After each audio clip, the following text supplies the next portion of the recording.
El titular cubría la primera plana de todos los periódicos del mundo, en todos los idiomas, con una mezcla de asombro e incredulidad: la muerte ha muerto. Al principio, la noticia fue recibida con escepticismo, luego con júbilo, finalmente con una creciente inquietud. Júbilo porque la muerte, ese fantasma que siempre había atemorizado a la humanidad, ya no jugaba más. La gente ya no tenía que enfrentar la idea de su propia finitud, ni la de sus seres queridos. La vida, liberada de la sombra de la guadaña, parecía abrirse como un horizonte infinito de posibilidades. Por otra parte, la idea de vivir eternamente, de desafiar los límites del tiempo y la biología, era una aspiración tan antigua como la humanidad misma.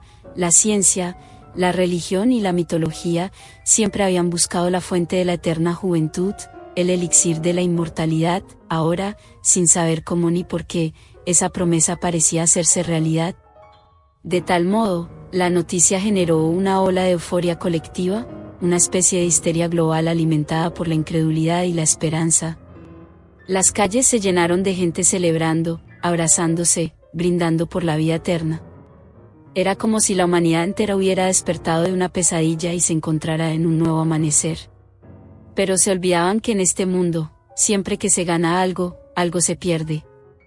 Como suele suceder con las grandes ilusiones, la euforia inicial pronto dio paso a la incertidumbre, al miedo a lo desconocido y a la comprensión de que la vida sin la muerte, lejos de ser un paraíso, podía convertirse en una pesadilla aún más aterradora.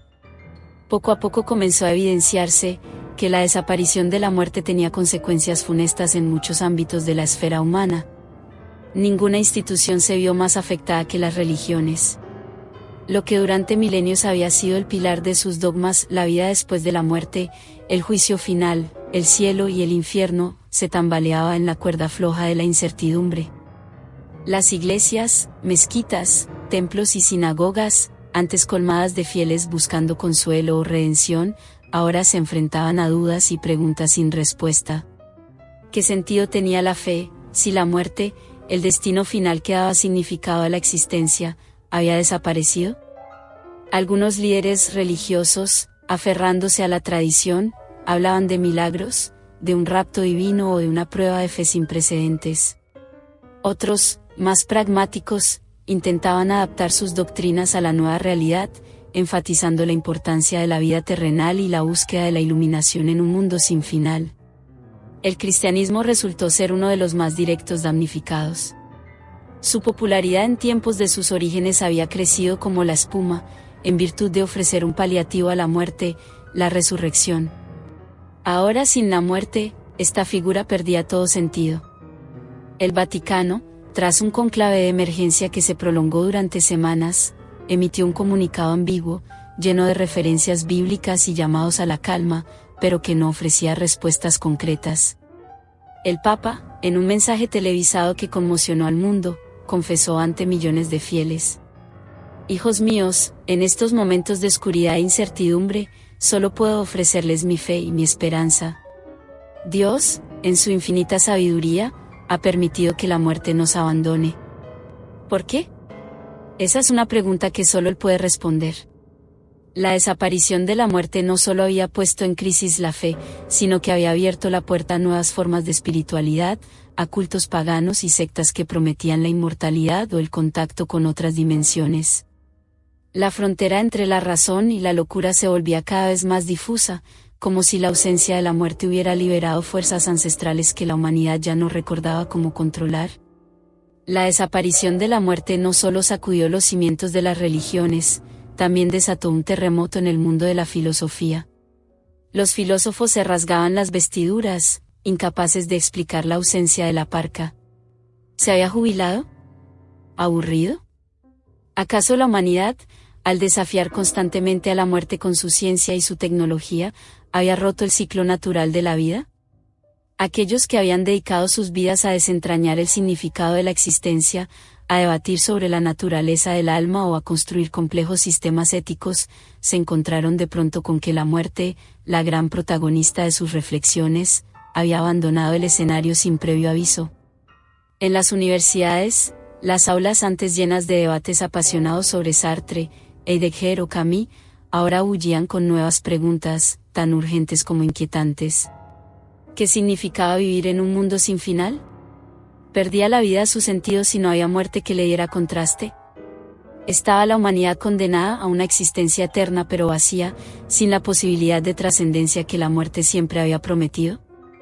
Los seguidores de Nietzsche sentían un respiro y proclamaban la sabiduría de su maestro, especialmente evidente en los escritos del Anticristo, a la vez que manifestaban su lucidez al haber proclamado la muerte de Dios en la Gaia Ciencia y en Así habló Zaratustra.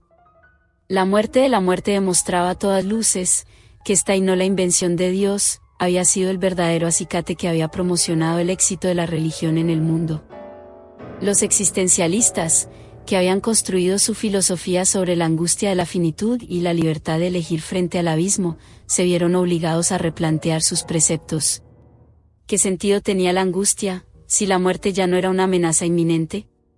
¿Se convertía la libertad en una carga insoportable, si no había fin que le diera sentido a la elección? Los filósofos de la mente, enfrascados en el debate sobre la naturaleza de la conciencia, se enfrentaron a un nuevo dilema: si la muerte no era el fin de la conciencia, ¿qué pasaba con ella después de que el cuerpo físico dejara de funcionar?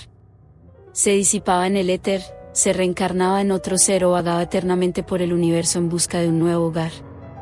Y mientras el mundo se debatía entre la euforia de la inmortalidad y el miedo a lo desconocido, los filósofos, los nuevos guardianes de las grandes preguntas, se reunían en congresos y simposios, publicaban tratados y artículos con títulos tan sugerentes como inquietantes: La ética en la era de la no muerte, el problema de la conciencia post-mortem, la muerte de la muerte, triunfo o tragedia. La búsqueda del sentido de la vida, lejos de terminar, apenas comenzaba. Otros cambios se podían entrever en terrenos más mundanos. Los cementerios se convirtieron en jardines donde la gente se reunía a recordar, no a llorar. Los hospitales se vaciaron, las salas de cuidados intensivos, antes colmadas de silencio y angustia, ahora albergaban a pacientes en un estado de suspensión animada, sus cuerpos envejecían pero sin cruzar el umbral final. La euforia inicial dio paso a un desconcierto creciente. La sobrepoblación se convirtió en un problema acuciante. Las cárceles se llenaron de criminales condenados a cadena perpetua, ahora literalmente eterna. La economía mundial se tambaleaba, incapaz de sostener una población que ya no moría, pero que seguía consumiendo recursos finitos. El miedo, un antiguo conocido que la muerte solía mantener a raya, se extendió como una epidemia silenciosa. La gente se encerraba en sus casas, temiendo cualquier accidente, cualquier enfermedad que los condenara a una existencia sin fin, pero sin futuro. Y entonces, en medio de la incertidumbre, comenzaron a suceder cosas aún más extrañas. Animales que volvían a la vida después de ser cazados, frutas y verduras que no se descomponían, personas que aseguraban recordar sus vidas pasadas con una nitidez asombrosa. La línea que separaba el mundo de los vivos del de los muertos se había vuelto borrosa, frágil como un suspiro. La ausencia de la muerte, lejos de ser una bendición, se había convertido en una maldición, un experimento cósmico cuyas consecuencias aún estaban por verse. Y en la mente de todos, una pregunta resonaba con la fuerza de una premonición: ¿qué será de la humanidad, ahora que la muerte nos ha abandonado?